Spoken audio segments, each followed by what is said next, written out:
Assalamualaikum warahmatullahi wabarakatuh. Perkenalkan, nama saya Ahdaniati dari kelompok 2. Saya akan memaparkan materi mengenai manajemen personalia. Jadi yang pertama ada pengadaan personalia. Jadi pengadaan tenaga kerja mencakup analisis pekerjaan, perencanaan sumber daya manusia, rekrutmen sumber daya manusia, dan seleksi serta penempatan sumber daya manusia.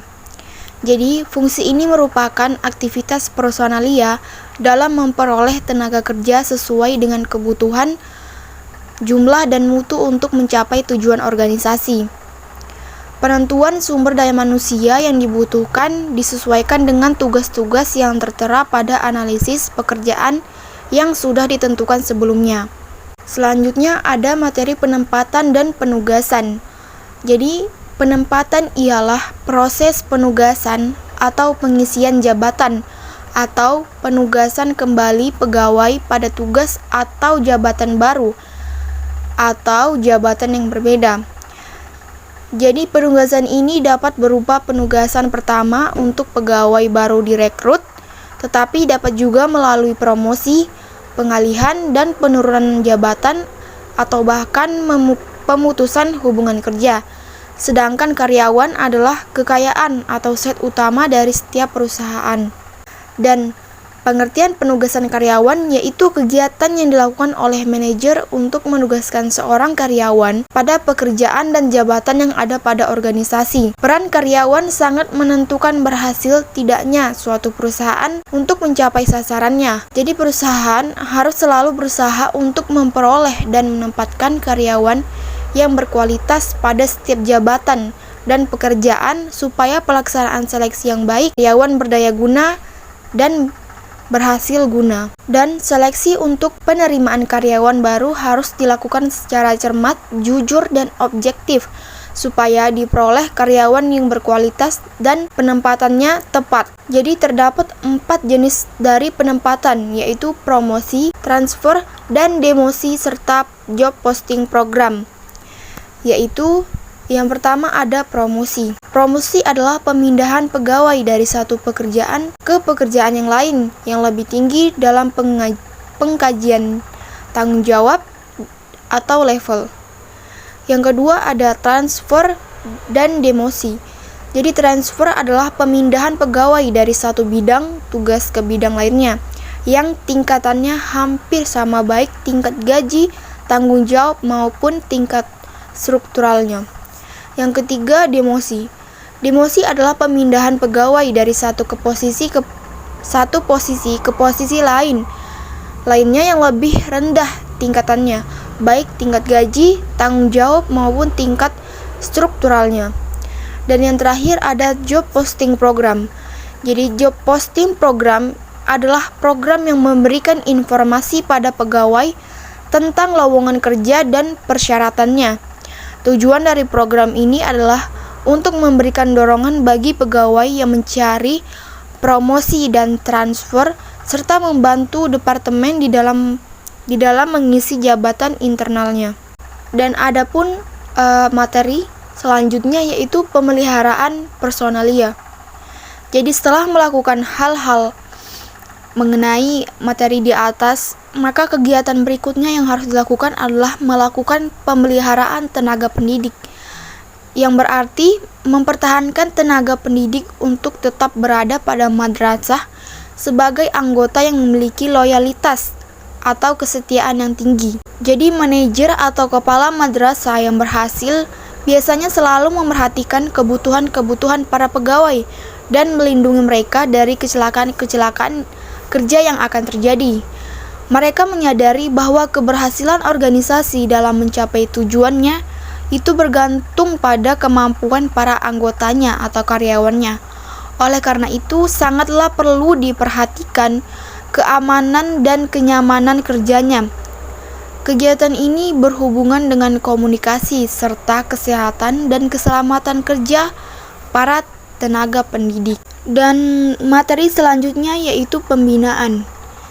Kriteria manajemen personalia yang tercapai dan apa yang menjadi tujuannya haruslah memenuhi Syarat-syarat yang menentukan sebagai suatu ciri yang patut ada dalam melaksanakan aktivitas-aktivitas kepegawaian.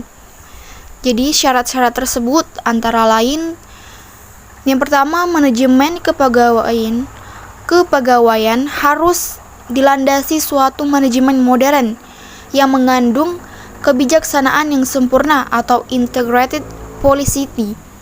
Yang selanjutnya, pembinaan pegawai ke arah produktivitas kerja yang dapat menimbulkan efektivitas dan efisiensi yang dibutuhkan. Selanjutnya, pembinaan disiplin dan etos kerja ke arah pencapaian prestasi kerja yang sebaik-baiknya dengan memberikan pendidikan dan latihan kerja. Kemudian, adanya penempatan dan pemanfaatan tenaga, mengambil tindakan disiplin terhadap pegawai, peningkatan kesejahteraan untuk masing-masing pegawai mendapatkan kebutuhan yang layak dan terpelihara dan terciptanya hubungan yang baik antara bawahan dan atasan. Dan berkenaan dengan syarat-syarat tersebut, maka tujuan pembinaan dan pengembangan pegawai dapat diarahkan pada usaha-usaha untuk 1. Memiliki jumlah pegawai yang cukup memenuhi persyaratan baik secara kuantitas maupun kualitas sehingga dapat digunakan secara efisien. Yang kedua, membantu setiap pegawai untuk meningkatkan profesionalisme dan kemampuan setinggi-tingginya.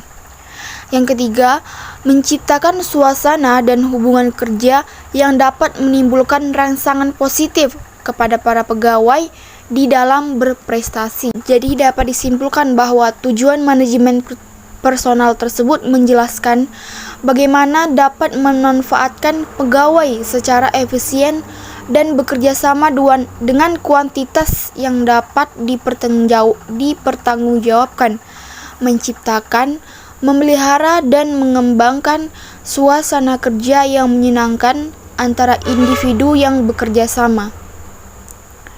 Dan materi selanjutnya yaitu PHK. Jadi ada 5 penyebab karyawan tersebut itu di PHK. Jadi yang pertama itu mangkir dalam waktu tertentu. Jadi perusahaan bisa saja melakukan PHK terhadap karyawan yang mangkir bekerja secara berturut-turut tanpa memberikan keterangan tertulis yang disertai bukti sah. Yang kedua, melakukan pelanggaran berat atau pelanggaran ringan berulang kali. Jadi, penyebab karyawan di PHK ini salah satunya juga yaitu karena pelanggaran yang dilakukan oleh karyawan tersebut. Yang ketiga, mengundurkan diri atau berakhir masa kontrak PKWT. Jadi alasan kenapa karyawan di PHK itu bisa saja karena karyawan tersebut memang mengundurkan diri atas keinginan pribadi. Dan yang keempat, sakit dalam jangka waktu lama atau mengalami cacat tetap. Jadi yang dimaksud di sini karyawan yang memiliki sakit yang sudah berkepanjangan dan mendapatkan cacat dalam tubuhnya, di bagian tubuhnya, karena perusahaan ini merupakan organisasi yang bertujuan untuk mencari laba. Dan yang terakhir, penyebab karyawan di PHK yaitu menurunnya prestasi karyawan. Jadi menurunnya prestasi karyawan ini sangat berpengaruh pada setiap perusahaan, karena menurunnya prestasi karyawan ini dapat menjadi alasan kenapa karyawan tersebut di PHK. Sedangkan persaingan di dalam dunia kerja sangat ketat sehingga prestasi karyawan ini sangat dibutuhkan dalam meningkatkan persaingan di dunia kerja yang terjadi. Mungkin ini saja. Sekian dari saya. Wassalamualaikum warahmatullahi wabarakatuh.